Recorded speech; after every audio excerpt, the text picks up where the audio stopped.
Welcome to another edition of This Week in Poker, your source for the latest happenings in poker news.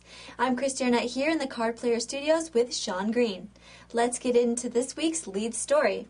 New Jersey Senator Robert Menendez introduced an act on Tuesday that would establish a legal framework to license and regulate online poker in the United States.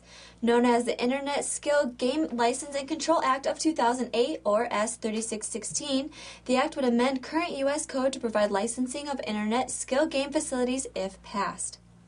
The text of the proposed bill defines Internet Skill Game as an Internet-based game that uses simulated cards, dice, or tiles in which success is predominantly determined by the skill of the players.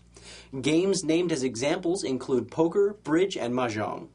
If passed, the Secretary of the Treasury will be responsible for prescribing the licenses as well as all of the safeguards, regulations, and testing mechanisms necessary for the government to begin licensing Internet skill games within 180 days of the vote.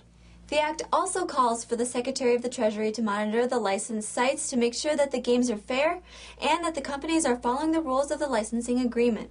The announcement of this proposed act comes simultaneously with breaking news on the UltimaBet scandal in which super user accounts siphoned $6.1 million off players over a 3.5-year period by using the ability to see opponents' hole cards. According to iGaming News, 1994 World Series of Poker champion Russ Hamilton is reportedly the main perpetrator. He gained behind-the-scenes access as part of UltimateBet's affiliate program team. Read more on this in an article in CardPlayer.com's news section. Now on to Tournament Poker. We've got exciting news from across the pond at the World Series of Poker Europe, which recently took place in London.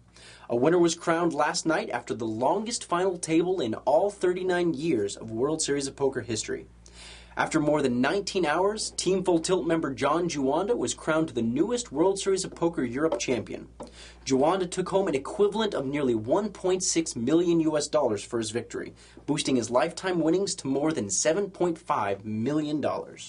Congratulations to Juanda on his 4th WSOP bracelet. 23-year-old Stanislav Alekin of Moscow, Russia was the second-place finisher for $738,000, and Ivan Demidov of the November 9 came in third. Making the WSOPE main event final table and snagging $463,000 is a good precursor for Demidov to do well in the WSOP final table coming up on November 10th. There's even more major tournament action to come from London as the European Poker Tour event started on Wednesday. Of course, the Card Player reporting team is there to give you guys all the latest updates. EPT London is in day 2, and there are only a handful of tables remaining from the nearly 600-player field. Among those still competing are Sorel Mitzi, Scotty Wynn, and the November 9's Peter Eastgate. The winner will receive more than $1.7 million. The Card Player reporting team is also reporting from another event with a $1 million top prize. The Aruba Poker Classic is on day 4 and will be playing down to a final table. Stay tuned in to CardPlayer.com to keep up with the latest news on both of these prestigious events. Also across the seas, the PokerStars Asia Pacific Poker Tour Seoul event ended and Yoshihiro Tasaka won more than $128,000 for first. The next stop on the APPT will take place in Auckland, New Zealand, October 9th through the 12th. Back in the U.S., the Festa El Lago Tournament Series at the Bellagio kicked off this week. The first event was sponsored by SpadeClub.com, and fittingly, an exclusive Spade Club member won the tournament. Archie Felix, also known as Archie XXX702, won the tournament to take home the exclusive Spade Club Bellagio gold bracelet and more than $29,000 in cash. CardPlayer TV got to go down to the Fontana Lounge at Bellagio to check out the action for this event. Find that video on the Spade Club channel right here on CardPlayerTV.com. Also on CardPlayerTV.com is an exclusive behind-the-scenes video of Poker After Dark. While we were there, we got to talk to the focus of this week's brand new episodes. Dream Match 2 features an internet free roll winner competing against his favorite poker pros. Here's what 25-year-old Paul Featherstone had to say just minutes after arriving onto the Poker After Dark set at the South Point Casino in Las Vegas. So Paul, how did you earn your way to a Poker After Dark table? Well, I had to win a bunch of free rolls. It was a 6-month-long process. I'm not sure exactly how many people were in the tournament. I think it was anywhere from 200 to 300,000 people. And so I made my way to a 6-month-long final, and it was 700 people. And it took about 9 hours, and I won that to win my seat here. So That's pretty great. I can't believe I'm here right now.